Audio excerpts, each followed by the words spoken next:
Alrighty, welcome to the Excitable Soul podcast. Here we are interested in all things purpose. We want to know where and how people find meaning and connection in their lives. In every episode, we're going to be hearing the real life stories of how people have uncovered, understood, and unleashed their own unique sense of purpose. Our hope is that we can all learn from the stories and the journeys of our guests so that we can better find a sense of purpose in our own lives. I'm host James Glover, performance coach and purpose nerd. I'm incredibly excited to be exploring these stories with you. So let's get going, shall we? Today's guest is Yasmin Neves. Following her diagnosis of an autoimmune condition, Yasmin, Yas, has become obsessed with the mind-body connection. She began her education in personal and professional coaching, investing in understanding how our thoughts and feelings impact our lives and how to implement change at an unconscious level. Today, Yas is a coach, speaker, and runs a multi-award-winning HR consultancy, Healthy HR. Yas is proud to sit on the Tribunal for Employment Claims in England and Wales. She has a passion for creating workplaces where people can bring their whole selves and take full responsibility for their actions, beliefs, patterns, and behaviours. She's working to realise her vision for cultures free from judgment, where people can increase their self-awareness and work on healing themselves through self-awareness and emotional regulation. This is a really personal and thought-provoking account of finding meaning in moments of deep personal challenge. So strap yourselves in and enjoy. All right, ladies and gents, welcome back to another episode of the Excitable Soul podcast. I have Yas with me here today. Yas, how you doing? How you feeling?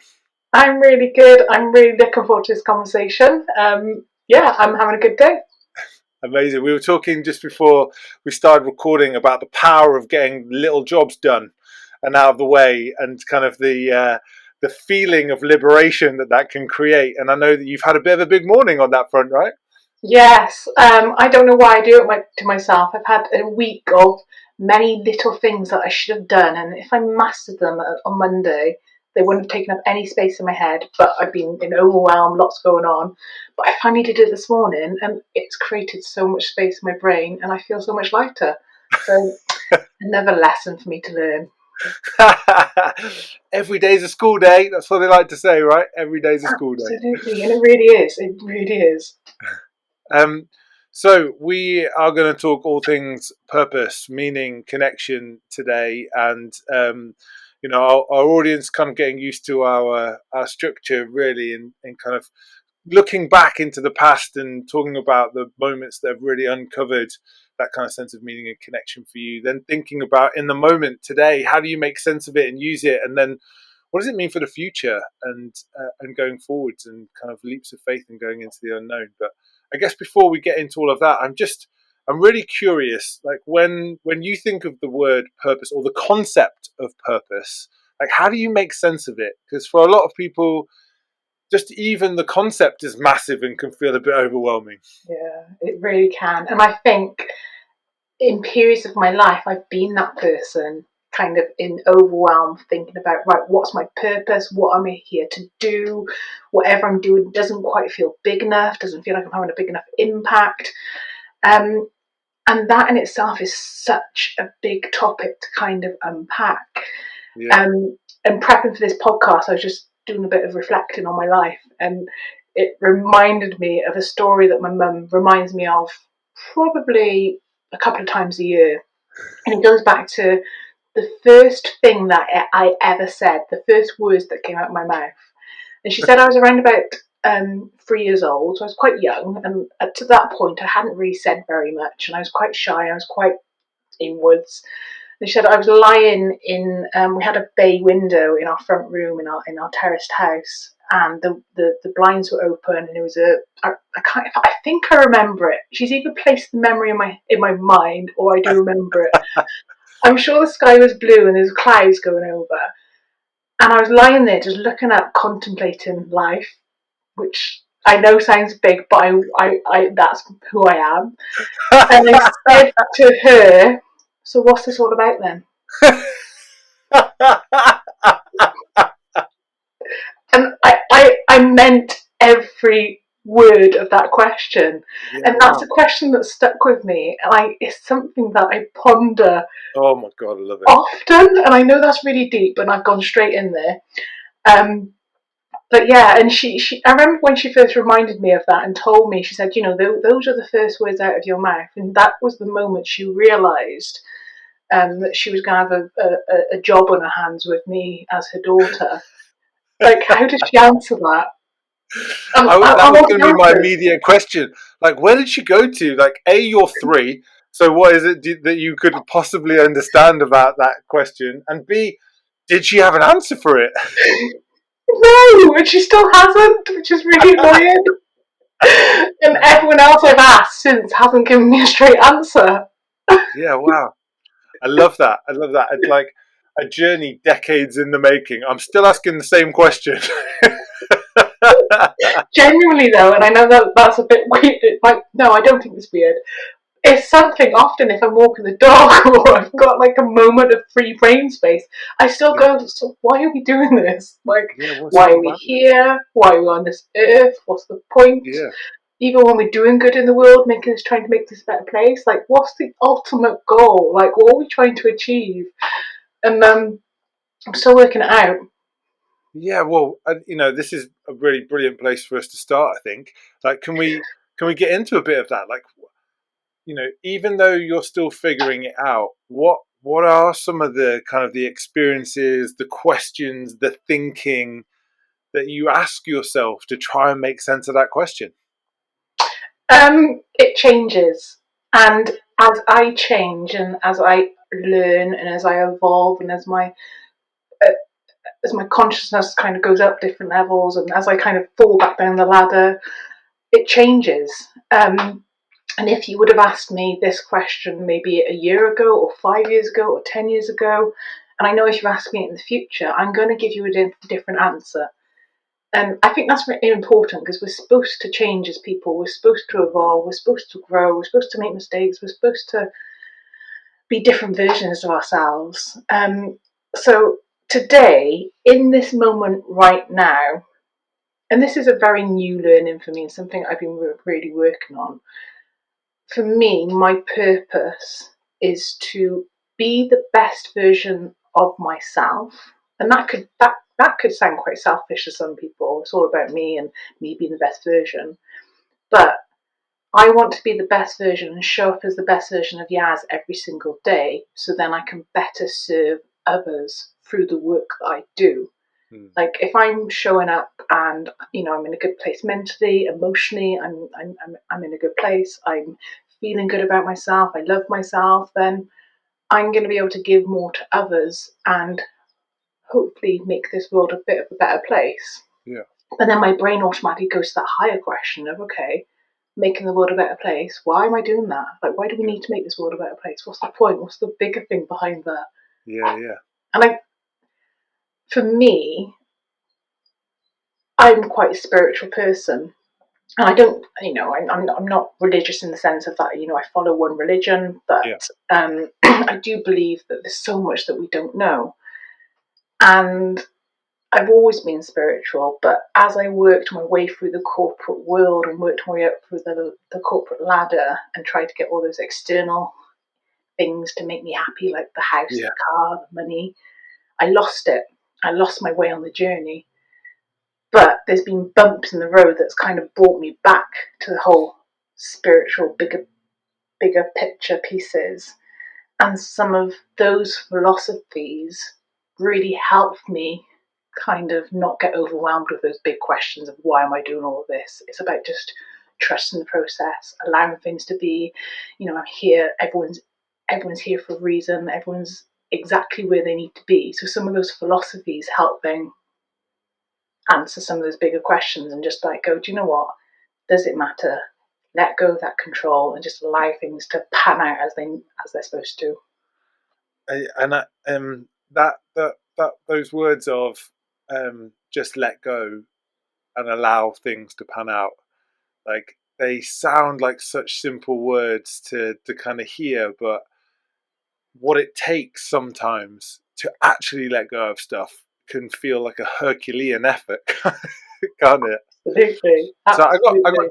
two questions. One, you talked about I know that I want to show up as the best version of me. That feels purposeful because if I appreciate me, if I love me, if I invest in me, then the version of me that's going to create impact in the world is going to be the best possible.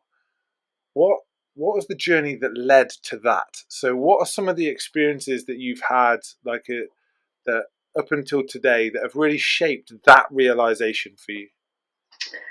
Oh, I think that there's been lots of points in my history, some big ones, some little ones, that have all created this version of Yaz that's in front of you today. Um, Going back to that 3-year-old version, looking at the sky, asking my mum, what's the meaning of life, and not getting that answer. I then moved on to being a 4-year-old child going to school, and it's only in the last couple of years I've realised how significant this was for me. I went to school and I didn't fully appreciate or understand that when you go to school, your parents leave you there and you have to be there for the whole day. Like, no one explained that to me. And I remember being really excited to go to school and I was skipping along the corridor. And then the next moment, my mum shut the door and walked out. And I was like, what do you mean you're going? Yeah. Come back. So for the first 2 years of my life, I had a massive meltdown every single day when she tried to drop me off at school. Like, it must have been horrendous for her. So that, I believe, now looking back on it, played a huge, and it's not significant trauma like some people have. It's all relative. But a feeling of a feeling of abandonment, of just being left there, not realizing, not really knowing when she's going to come back. That Yeah. really, I think, has shaped different experiences throughout my life and created some beliefs that I hold about situations of, oh, is this going to last forever? Are they going to leave me? Yeah. So that early experience has kind of shaped me going forward. But then there's been other things like, as a teenager, different things happened, which I'm not going to go into detail. Um, and then in my early 20s, I had some more personal stuff go on in my family life that I found I just didn't have the knowledge or the experience or the wisdom to be able to handle those. I didn't know how to handle my emotions, didn't know how to handle my feelings. And those significant events dropped me into this very dark, dark place of depression, anxiety, hopelessness, not really knowing what my purpose was at all in this life. To the point where I was living at home with my dad at that point, and my now husband, the three of us living together. And I didn't have a job. I didn't know what I was doing in my life. Didn't go to university. I just completely and utterly lost. But even that, I'm looking back now, I'm thankful for, because it meant that I had to go to the job centre to sign on, which I was mortified by, but I went there and did it. But that led to an opportunity opening up where I got a placement with a company. And that first experience of going to work somewhere where someone saw something in me, I started a HR apprenticeship and started to work my way up the corporate ladder. That was really significant for me. And I went from this side of the scale of completely depressed, anxious. At that point in time, I was a lot bigger than I am now. I was a size 26 in clothes. And I started to kind of come on this journey of being, from here. And then I worked my way to the complete opposite end of the scale of being driven, stressed, a high achiever, um, multiple businesses, where I got to the point where I completely and utterly burnt myself out, to the point Yeah. of one day I woke up and I couldn't see out of my left eye. I did it well. And then my body completely broke down, and eventually I got diagnosed with multiple sclerosis in 2018. And that was obviously a huge changing point in my life, Yeah. luckily for the better. And the journey there, like the kind of the image in my head is kind of almost like the pendulum swinging. Like it was kind of at one side, and it wasn't moving, it was stuck, and Yeah. then you kind of unleashed it, unhooked it, and it started to move, but it picked up pace, and then it kind of moved past any kind of midpoint and just kept swinging and kept going until it was totally the other side, and all of the cost that you were feeling to begin with, and that kind of experience that you wanted to remove, you kind of then got to another side, and there was a whole bunch of other costs associated with that. So, like, what was the kind of the sense making for you when you kind of when you reached the other side, and that kind of realization of, whoa, the distance that's traveled and where you are now because of that? I love that analogy. I'm going to steal that. So thank you for sharing that pendulum. I'm going to take that away. Um, when so a condition like MS takes a long time to diagnose because it's quite a complex, and every person it impacts everyone differently. So through the diagnosis, which took 2 years for me, which is actually quite quick, I started to then consider my life and my options and really think about what I was going to do. So then, the week of the diagnosis in 2018, it was early summer. I was at a point then where I was like, okay, I'm pretty sure this diagnosis is going to come. I need to make some significant changes because there was a deep knowing in me that knew that although I was being told this was an incurable disease, which the trajectory was, you slowly get worse to the point where you completely have to rely on others. There was something in me that knew that if I made changes around me to my lifestyle, that could potentially slow that progression down. I Yeah. don't know where they came from. I just had this inner knowing. Um, so when I got the diagnosis, we were in the middle of me and my husband buying a 500-year-old Tudor farmhouse that was in the middle of a field, basically, with no utilities, no access. And I remember someone saying to me, "Oh, so you got your diagnosis now, so obviously you're not going to go and buy that house." And me and my husband were like, "We are absolutely going to go buy the house." So MS diagnosis, the house sale went through.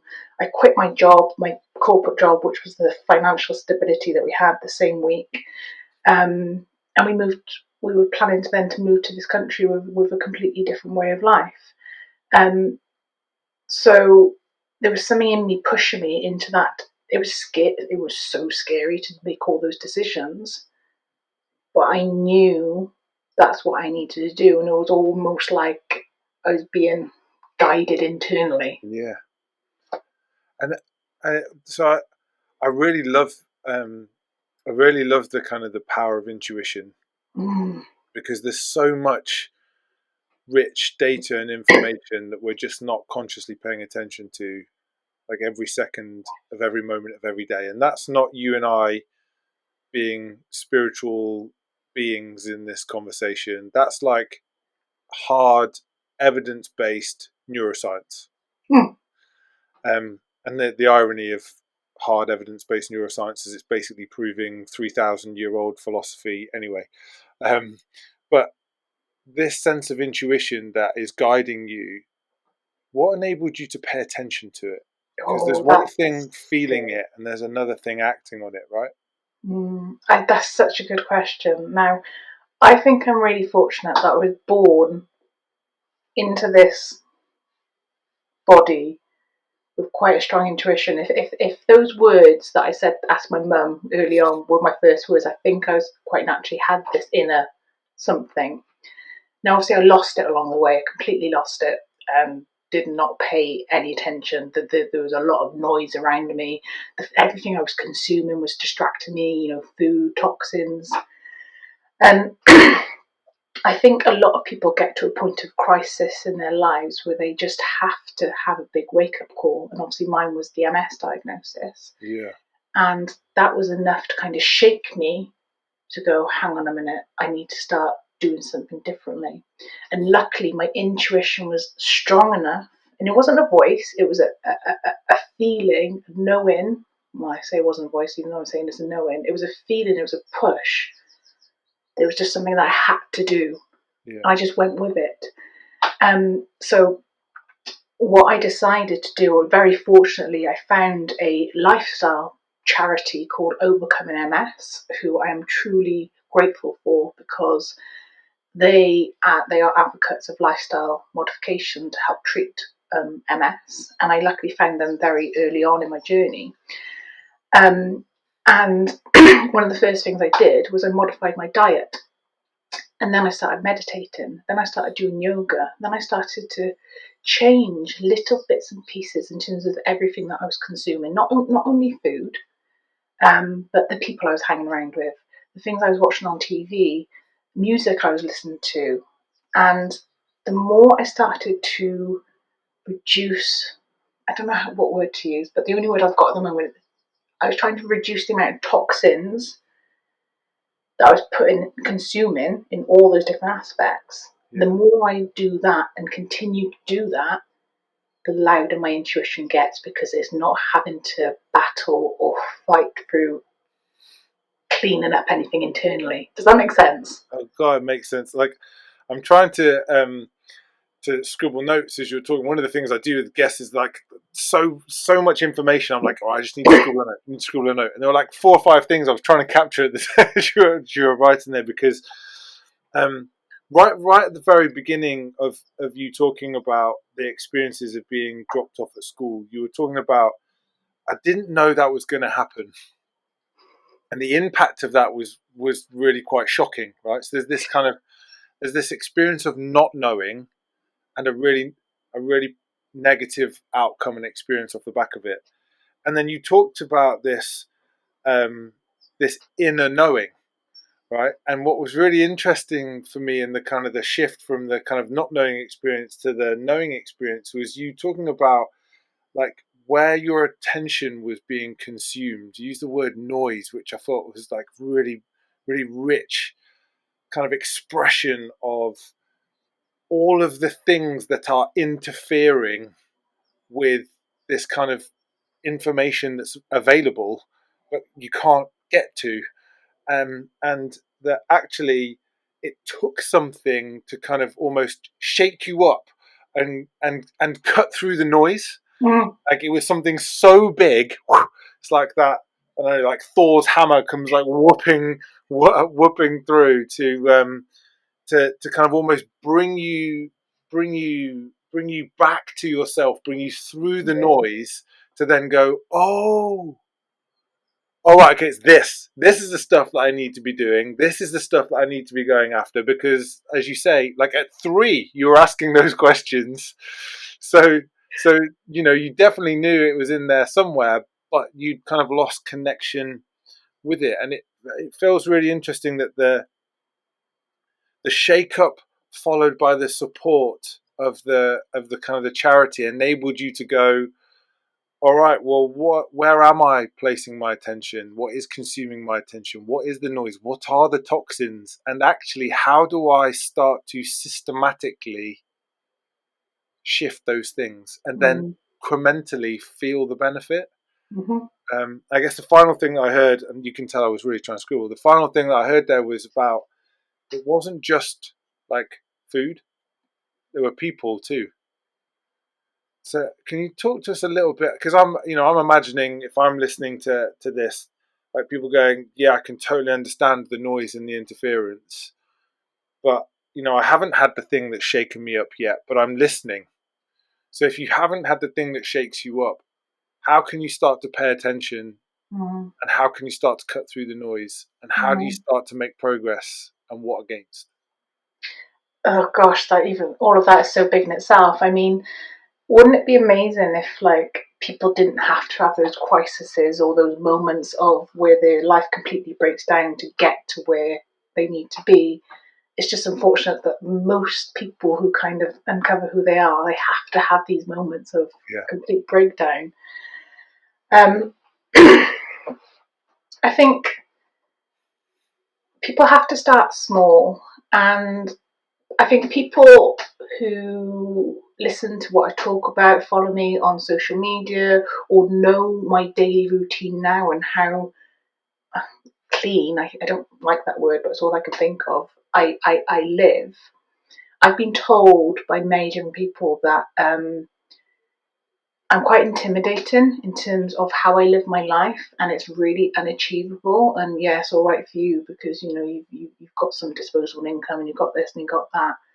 And I have to remind myself so I can remind others that that hasn't always been the case, and it's been a journey. And it's taken steps, and that it's not linear, and sometimes I will move forward 5 steps and I'm doing really well, but then I'll make a mistake and I'll go back 10, and it's just about getting back up and carrying on. So my advice to anyone that I'm ever speaking to is, start small. Do not set yourself up to fail. And I think there are loads of things that people can look at in their life, whether it's diet, whether it's their mindset, whether it's even as simple as the water that they're drinking, what they're watching on TV. Choose one thing that you know that you can get a small win on and start with that. Yeah. For me, it's really interesting that it's a real challenge actually that one of the first pillars of the Overcoming MS program is all around food, and they advocate a whole food, plant-based diet. And I spent my whole life battling food. Like I was completely addicted to ultra-processed food. And for suddenly to go, hang on a minute, for me to be fit and well, I'm going to have to suddenly try and tame this, which I've never been able to do. I've failed at every single diet in my life. I've done the yo-yo dieting. And it's almost cruel that the thing that's going to help keep me well is the very thing that I struggle with and addicted to. Yeah.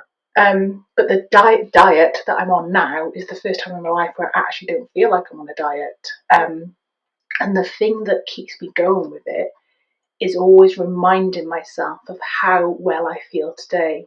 Yeah. And I know if I made a different choice, and tonight, if I went out and got a takeaway, for example, and I could potentially get quite a good, healthy takeaway that people perceive as healthy. But I knew if I went out and ate it and it was fried or cooked in oil or wasn't organic, I know in an hour's time I would pay the price. Yeah. And for me, it's the choice of reminding myself of how good I want to feel. And in those moments of weakness, when I go, oh, I could eat this thing or I could drink this thing, which is that instant gratification, I know I will then pay for it. And it's always bringing myself back and reminding myself of that. And that's a journey. I don't always get it right. Yeah, like it feels like the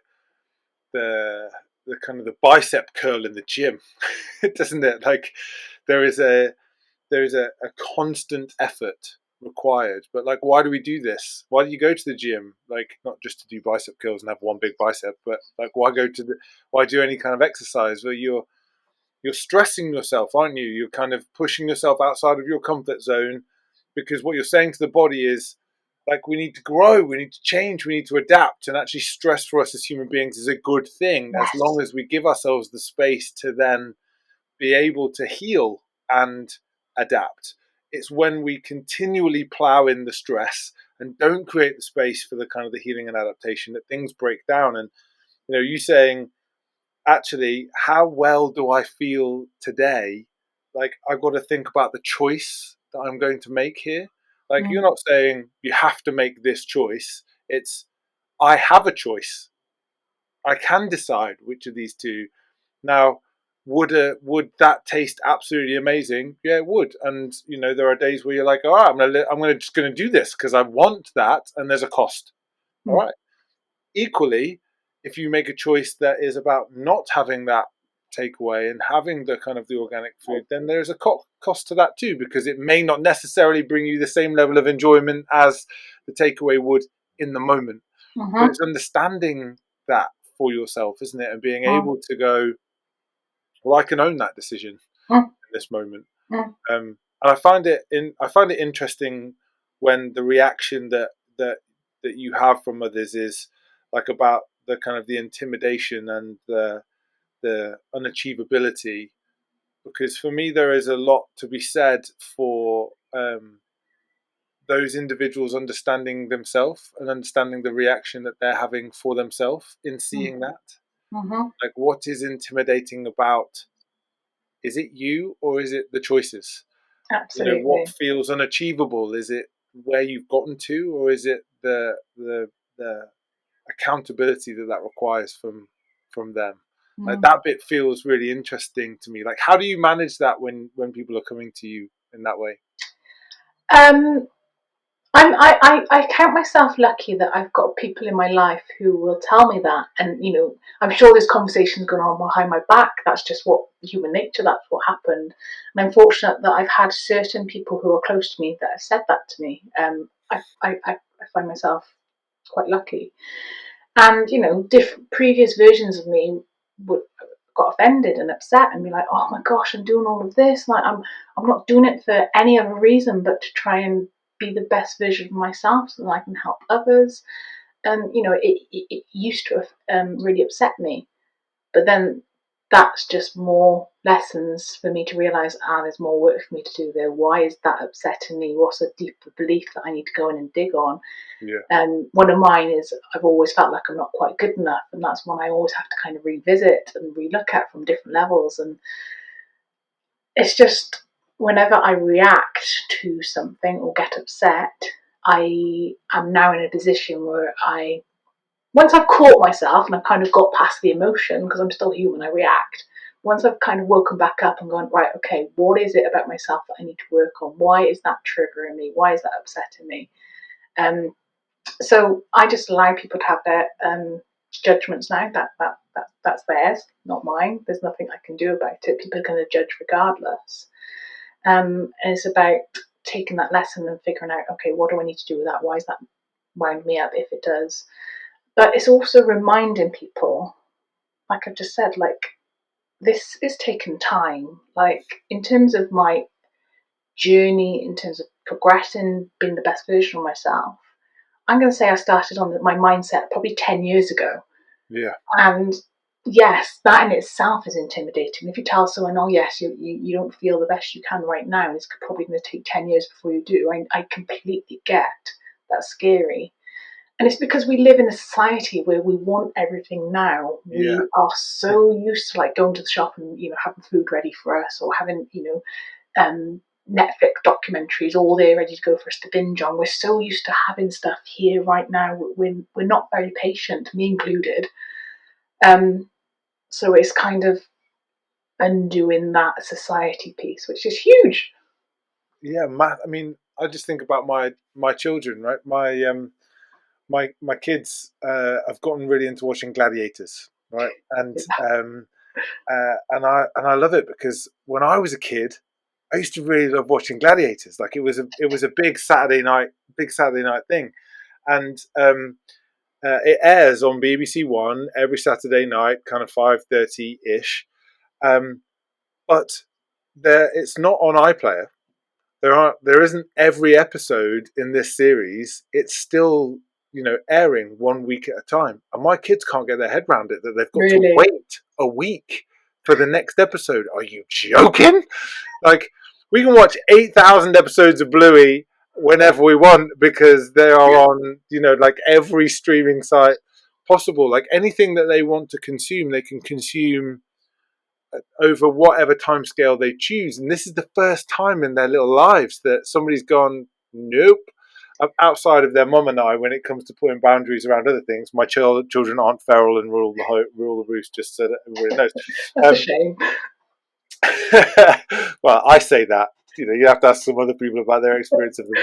But yeah, this is the first time where I've gone, we can't watch it because it's not going to be on. And then, even worse, last weekend the FA Cup disrupted the weekend's viewing, so they've had to wait 2 weeks for this episode. Honestly, but that's, I guess, symptomatic of what you're describing, which is there is an immediacy in the way in which we can experience pleasure. Hmm? And so any kind of barrier to that feels challenging, feels difficult.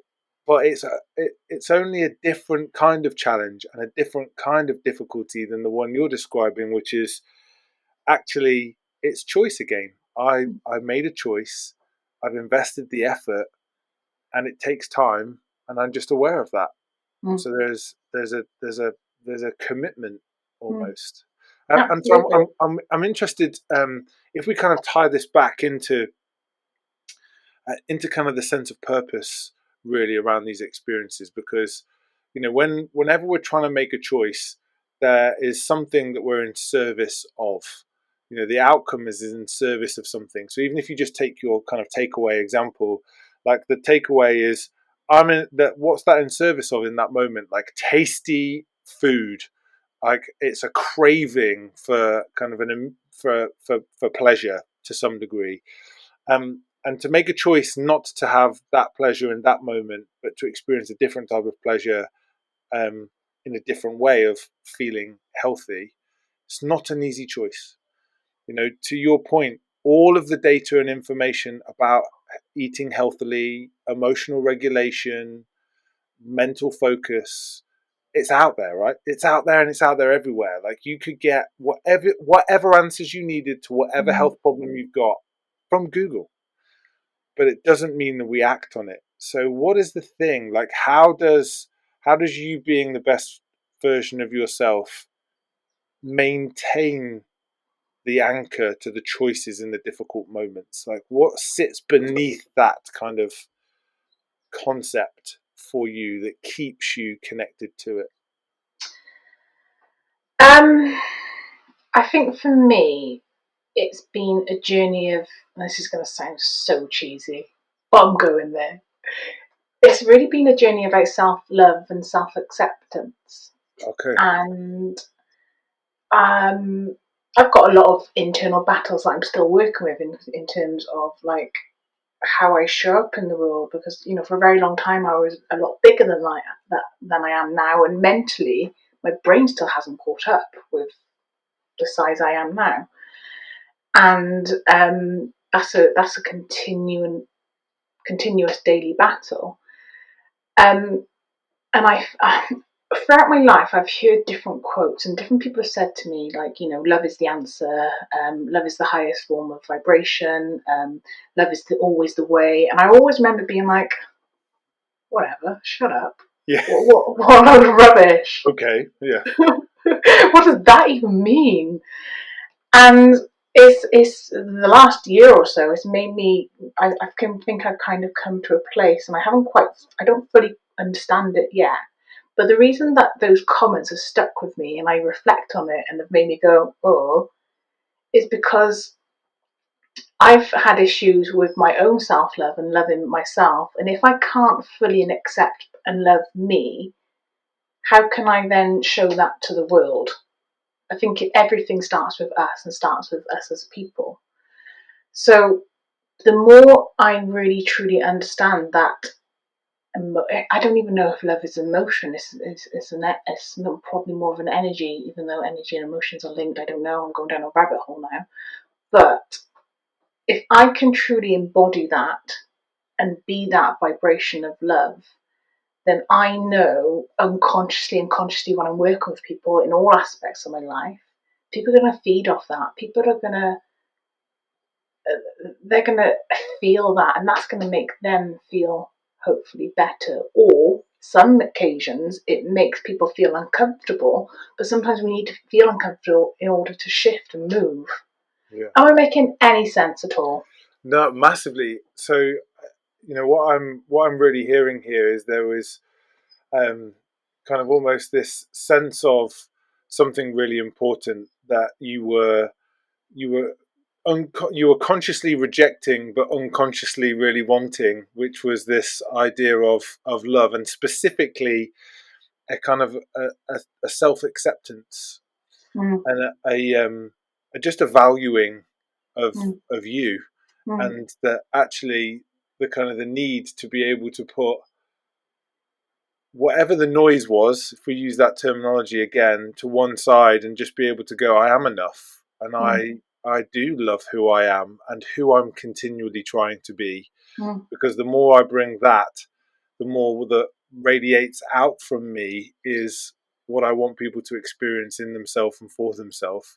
mm, Makes total sense. And I think it's, uniformly true that energy is contagious. mm. We all know that from a negative perspective. Like you walk into a room that feels Yeah. highly charged from a fear and anxiety perspective, and immediately you feel exactly the same thing. But it's totally true for one that feels highly positively energized and, hopeful and optimistic and alive and filled with that sense of connection and belonging. Mm. And so to create an anchor for yourself, which is both for you and for others, because and this might be a belief that I hold. Like when we talk about, I want this for me because the impact of it is for others, it's actually not just about you it's about the interconnection. It's the reciprocity. Like if you're the best version of yourself for other people, you still feel good because the reaction that you get from those other people is a positive one, and that's going to make you feel good. So there's never something that's inherently selfless or inherently selfish. It's the reciprocity of both of those things playing out. But what I hear you saying is, I need to own some stuff and control some stuff for me that enables that to happen. Yeah, and to keep that there, because if we talk about energy and vibration and all our cells in our body, like love is a really high frequency, and if we're consuming certain foods or information or TV or people, that's going to lower it, and that means that it's going to be harder to access. Yeah. So things for me that are really important are meditation, and doing certain meditations where you generate those feelings and those emotions within you on your own, because we have access to it, rather than getting those stimuluses from people or events outside of us. And when we can do that, we're kind of the master of our feelings, our destiny, and that's when the magic really happens. I went on a retreat, a meditation retreat, a couple of years ago for a full week, and I remember one of the meditations that we did was probably the unconditional love that I felt in that moment was, I can't put it into words. I will never be able to describe it. I remember coming out of that meditation being like, oh my gosh, like that was amazing. Maybe that is the meaning of life. Just that feeling, that emotion. And so many of us have never really felt that.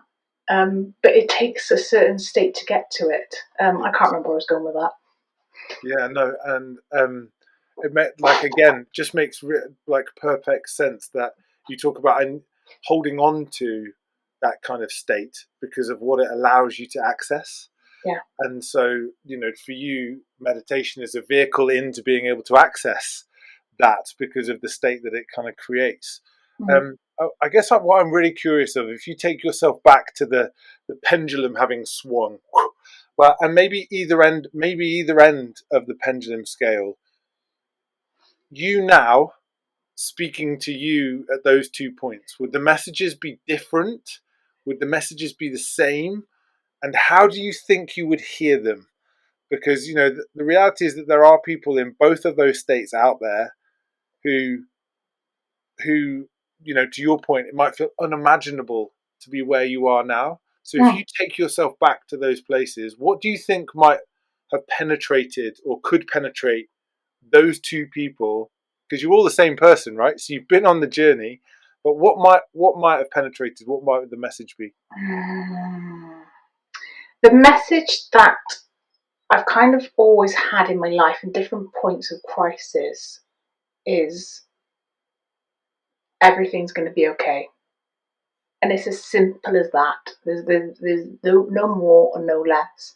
And just that certainty in knowing that whatever you're going through, or no matter what you're feeling, emotions are temporary. They're supposed to move through our body. We're supposed to feel them, push past them. The problem is when they get stuck or suppressed, and that's what we tend to do in our lives. But in any single moment, just knowing that, everything's going to be okay. And if it's not right now, that's okay. It's just not the end. You haven't quite got there yet, but it's going to be okay. And I think that is for me, that is such a nice message, because no matter where you are, you can interpret it and take it for what you need to in that moment. It's quite high level. You can take from it what you need. And I know whatever message I deliver to both versions of Yaz, she will take from it what she needs in those moments, and there'll be different things, and that's okay too. So for me, just the constant reminder, and I tell myself this all the time, like everything's going to be okay. It's all good. I'm being taken care of. You got this. And so, what are you taking from that for yourself right now? Good question. I'm still very much on the journey, and I know I've got so much more to learn. I've got so much more work to do. It's a continuous cycle, and I'm very fortunate where I'm at a point in my life where, yes, there are days and elements and moments of stress where I go back into that control freak, and I'm like, oh, I need to know exactly what I'm doing and what's all this for. And a couple of years ago, I was very much like I really need to know what's my purpose. What am I doing this for? I need a bigger impact. And very much my ego was in drive of wanting more, more, more, more, more. I'm at a point now where I pretty much, when I'm awake and I'm conscious and I'm in flow, I'm a really good version of me, I do completely trust. I have completely let go. And I'm just allowing things to unfold as they should be. And I've got a really, I run a HR business, so I'm constantly dealing with people, and quite often it's very emotional, it's very charged. You're dealing with quite difficult situations, and in those moments, I know if I remind myself that everything's going to be okay, that same message, and it's all part of a plan, it's all part of a bigger picture. It's kind of just taking me on the journey of where I need to go. That helps ground me, that helps me on that pendulum to keep me centered and balanced, because my life now in all aspects is all about balance, whether it's stress, whether it's the food I eat, whether it's socializing. It's always trying to maintain that balance, because I'm very good at going either way. Yeah. I don't even know if I answered you then. I might have gone off on a tangent. Yeah, no. What I'm hearing, is that I guess kind of penetrates to my heart a little is the kind of the willingness to just trust and to kind of to be in the moment. I think I've said this before numerous times on this podcast that like I really enjoy, I really believe in the idea of leaps of faith, and so I'm really interested in what enables people to take leaps of faith, and it's an emotional conviction of that creates a willingness to embrace uncertainty. Yeah. And I just hear you talking about having those conversations with my previous selves. I know I would have taken what I needed to hear in that moment. And so there's almost a trust in you now that I will take what I need to hear in this moment, and that the work isn't done, but that I can go into tomorrow not really knowing what is to come, but trusting that I will take what I need. Mm-hmm. Absolutely. And you just mentioned then, like, about being present. Like, we are so distracted from actually just sitting with ourselves and being present. We're either thinking about, the emails we've got to do once I finish this podcast, or we're thinking about something I said to someone yesterday and was that the right thing? And it's about catching our thoughts and catching ourselves. And, we are going to do that. We are going to go away with ourselves and think, all these different things. But it's those moments when we suddenly go, hang on a minute, I've got sidetracked in a thought again, and bring yourself back. Those are when the wins come in. That's when you start kind of rewiring your brain, if we go back to neuroscience. And for me, that's the game of life now, is how often can I catch myself and how often can I bring myself back? It's getting quicker. Oh, so listen, I think that feels like a full circle moment to me, Yas, where we start right at the beginning with the first words that you'd ever spoken, which is "What's it all about then?" And we're kind of getting to the point now, which is balance. That's what it's all about. It's all about balance. So I love the fact that in the process of a conversation, we can actually answer the question of your 3-year-old self. Beautiful! Finally, it's taken all these years. It's been worth it. It's been worth the wait. Brilliant. Listen, thank you so much for being with us on the Excitable Soul today. Like, what a journey, what a conversation. I love that we've gone from like the neuroscience to intuition to soulful balance to meditation, and ultimately all in the service of the wisdom of your 3-year-old self. And so, yeah, thank you for being with us. Thank you for having me. It's been a pleasure. Massive thank you for taking the time to listen to the Excitable Soul podcast. If you are interested in uncovering, understanding, and unleashing your sense of purpose, come and explore our purpose immersion programs at theexcitablesoul.com. We look forward to hearing from you there or being with you on our next episode. Have an incredible day.